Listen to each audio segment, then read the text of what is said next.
கள்ளக்குறிச்சி நகரம் கருணாபுரம் மாதவச்சேரி அந்த பகுதியிலே 19/6/2024 அன்று அப்பாவி மக்கள், தாழ்த்தப்பட்ட சமுதாயத்தை சேர்ந்த அப்பாவி மக்கள், அந்த சகோதரர்கள் கள்ளச்சாராயம் அருந்தி மிகவும் பாதிக்கப்பட்டு இன்னைக்கு கிட்டத்தட்ட 58க்கு மேற்பட்டவர் மரணமடைந்து விட்டார்கள். அதனை கண்டித்து திமுக அரசை கண்டித்து இன்றைக்கு சிபிஐ என்கொயரி வேண்டும் என்று எங்களது பொதுச் செயலாளர்,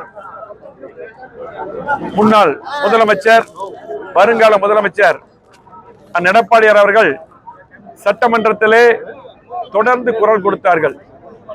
ஆனால் அவருக்கு பேச கூட வாய்ப்பு தரவில்லை. அதனால் ஊடகத்தின் மூலமாக சட்டமன்றத்தை புறக்கணித்து குரல் கொடுத்து அந்த அப்பாவி மக்களுக்கு நியாயம் கிடைக்க வேண்டும், உண்மை குற்றவாளிகளை உடனடியாக கைது செய்ய வேண்டும் என்று குரல் கொடுத்து முதலாக அந்த கள்ளக்குறிச்சி பகுதிக்கு, அந்த கருணாபுரம் மாதவச்சேரி பகுதிக்கு நேரடியாக சென்று ஆறுதல் கூறி சந்தித்தவர் எங்களது எதிர்க்கட்சி தலைவர், முன்னாள் முதலமைச்சர், வருங்கால முதலமைச்சர் எடப்பாடியார் அவர்கள்.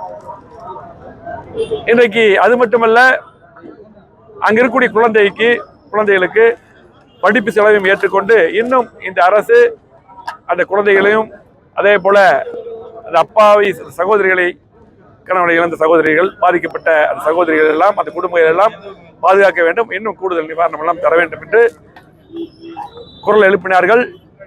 அது மட்டுமல்ல, நியாயமாக நடந்து கொண்டு உண்மை குற்றவாளிகளை கண்டுபிடிக்க வேண்டும், அதுக்கு சிபிஐ உத்தரவிட வேண்டும் என்று சொல்லி கிட்டத்தட்ட தொடர்ந்து சட்டமன்றத்தை குரல் கொடுத்து அவரை பேச அனுமதிக்காத காரணத்தினால், அது மட்டுமல்ல, சட்டமன்றத்திலிருந்து தூக்கி வெளியே வீசப்பட்டனர் அதிமுக சட்டமன்ற உறுப்பினர்கள். அதுக்கு பின்னால் ஊடகத்துக்கு முன்னால் பேசினார்கள். அதுக்கு பின்னால் தமிழ்நாடு முழுவதும் இன்றைக்கு எங்களது பொதுச் செயலாளர் எடப்பாடியார் உத்தரவுக்கிணங்க ஆர்ப்பாட்டம் நடந்தது. அந்த மக்களுக்காக, கள்ளக்குறிச்சி மக்களுக்காக, அந்த கருணாபுரம் மாதவச்சேரி மக்களுக்காக நடந்தது. இனியாவது திமுக அரசு விழித்துக் கொண்டு தேவையான மருந்துகள் அங்கே கண்டிப்பாக தமிழ்நாடு முழுவதும் மருந்துகள் வேண்டும். அந்த மருத்துவமனையில் இருக்கக்கூடிய அந்த மக்களை, அந்த சகோதரர்களை கண்டிப்பாக காப்பாற்ற வேண்டும்.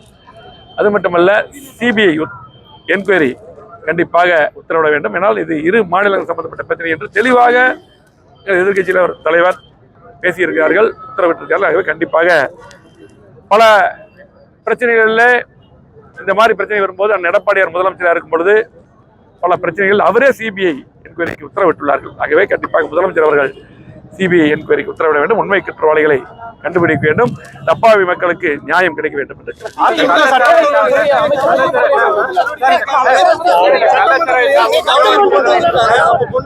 சட்டமன்ற உறுப்பினர் அருமை சகோதரர் செந்தில்குமார் அவர்கள் 2023 கள்ளச்சார விற்பனை அங்கே அதிகமாக இருக்கிறது, தடுக்க வேண்டும் என்று கவன ஈர்ப்பு தீர்மானம் கொடுத்திருக்கார்கள். அது மட்டுமல்ல, அந்த மாவட்ட கண்காணிப்பாளர்களுக்கு, காவல்துறைக்கு, கலெக்டருக்கெல்லாம் அவர்கள் நேரடியாகவும் கடிதம் மூலம் கொடுத்திருக்கிறார்கள். அப்ப கூட இந்த அரசு விழித்துக் கொள்ளவில்லை.